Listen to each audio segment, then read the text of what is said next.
வியாழக்கிழமை இரவு அப்படிப்பட்ட இரவு. அந்த நாள்ல 3 விஷயங்கள் உங்களுக்கு அதிகமாக வலியுறுத்தப்படுகின்றன.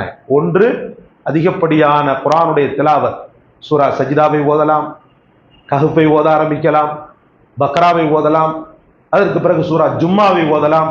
இது அனைத்துமே பரக்கத்தை உங்கள் முன்னாடி கொண்டு வந்து காட்டக்கூடிய அதிசயமிக்க சூறாக்கள்.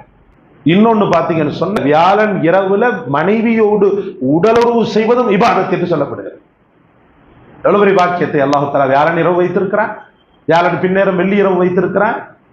அதுக்கு அடுத்து பாத்தீங்கன்னு சொன்னா, ரஜபினுடைய 27ஆம் இரவான மேராஜுடைய இரவு சங்கைப்படுத்தப்படுகிறது. அதற்கடுத்து ஈதுல் அல்ஹா, ஈதுல் ஃபித்ர், யூசுலா, அடுத்து பராத். 4 இரவுகளில் அல்லாஹ் ரப்பல் ஆலமீன் வானத்தை திறந்தே வைத்திருக்கிறான். அதாவது நன்மையை செய்த உடனேயே அதை அப்படியே அள்ளி எடுத்துட்டு வரக்கூடிய ஒரு சூழலில் மலக்குகள் 4 இரவுகளை தேர்ந்தெடுக்கிறார். அதுல முதலாவது இரவு